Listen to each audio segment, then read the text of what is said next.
Assalamualaikum warahmatullahi wabarakatuh. Kembali lagi bersama saya Depi Septiani, tutor materi Bahasa Indonesia dari PKBM Bina Pandu Mandiri.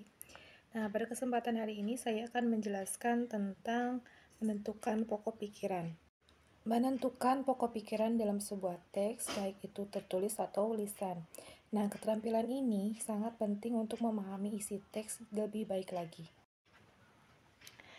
Apa itu pokok pikiran? Nah, pokok pikiran adalah ide utama yang disampaikan oleh penulis atau pembicara.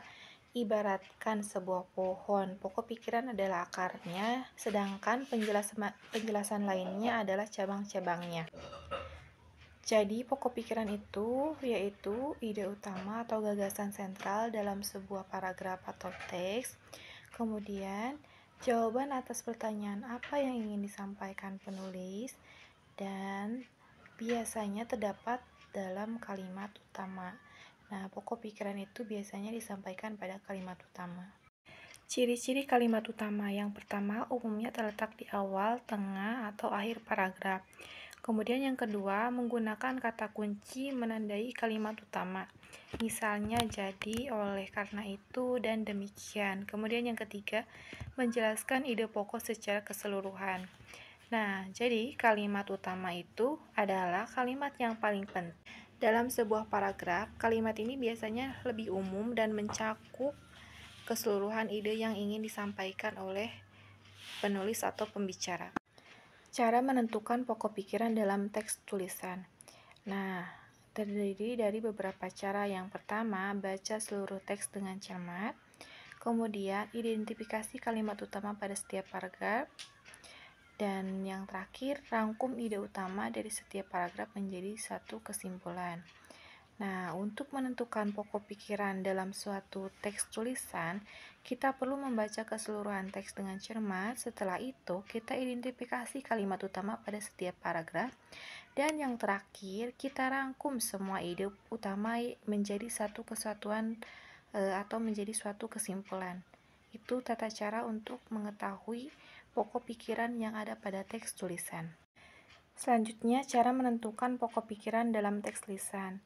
Nah, yang pertama, dengarkan dengan seksama. Kemudian, yang kedua, catat poin-poin penting.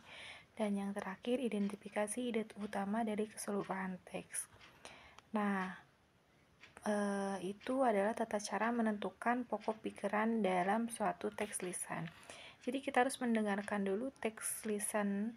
Nah, mendengarkan teks lisan ini membutuhkan konsentrasi yang lebih tinggi, karena kita perlu mendengarkan dengan seksama, dan kemudian kita harus mencatat poin-poin penting, dan kemudian mengidentifikasi ide utama dari keseluruhan teks. Itu adalah tata cara menentukan pokok pikiran dari teks lisan. Untuk lebih memahami materi, mari kita coba mengerjakan beberapa soal latihan. Setelah itu, kita bahas bersama-sama. Nah, kita baca sekali lagi dengan cermat. Pada kalimat pertama, Indonesia adalah negara kepulauan yang memiliki ribuan pulau.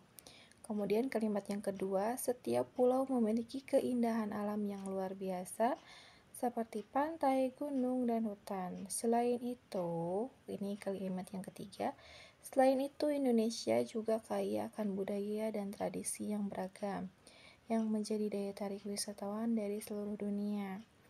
Nah, kita simpulkan dari ketiga kalimat tersebut yang berada pada paragraf yang sama.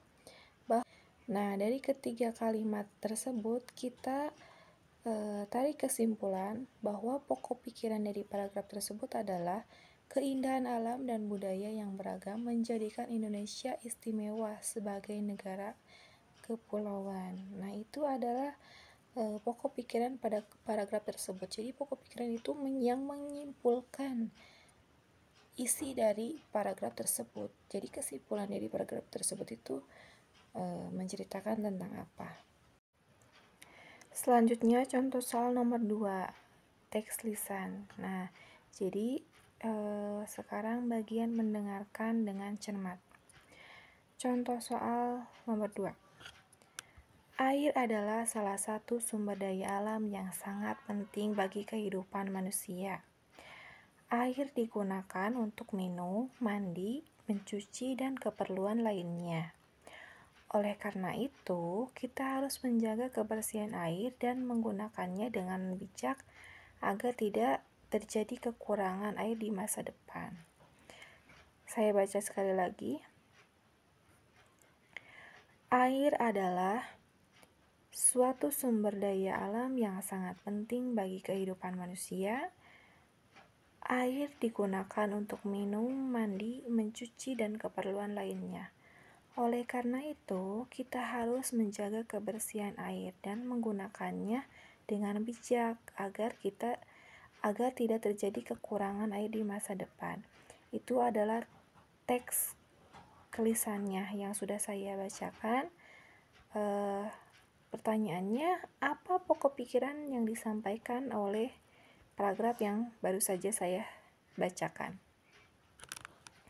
Langkah pertama yang kita harus lakukan yaitu tadi mendengarkan teks yang sudah saya bacakan, kemudian menuliskan poin-poin pentingnya yang barusan didengarkan. Nah, kemudian yang terakhir, tarik kesimpulan dari teks lisan yang baru saja saya bacakan. Maka, setelah kita cermati seksama dan dengarkan dengan benar, akhirnya pokok pikiran dari teks lisan tersebut adalah pentingnya menjaga kebersihan dan menggunakan air secara bijak untuk kelangsungan hidup manusia. Itu adalah pokok pikiran dari teks lisan yang baru saja saya bacakan. Mungkin itu 2 contoh yang bisa saya sampaikan mengenai pokok pikiran dari sebuah teks tertulis dan teks lisan. Nah, kita tarik kesimpulan dari materi apa yang sudah kita bahas pada hari ini. Jadi, pokok pikiran adalah ide utama dalam sebuah teks. Untuk menemukannya, kita perlu membaca atau mendengarkan teks dengan cermat. Kemudian kita harus mengidentifikasi kalimat utama dan merangkum ide-ide penting. Nah, itu mungkin kesimpulan dari seluruh materi yang bisa saya sampaikan, bahwa pokok pikiran itu bisa ditemukan pada awal, tengah, dan akhir paragraf juga. Nah, pokok pikiran itu adalah ide atau gagasan atau kalimat utama yang disampaikan oleh penulis atau pembicara. Tuh. Mungkin sekian materi yang bisa saya sampaikan tentang pokok pikiran. Terima kasih atas perhatiannya dan jangan lupa kerjakan penilaiannya. Wassalamualaikum warahmatullahi wabarakatuh. Sampai jumpa kembali.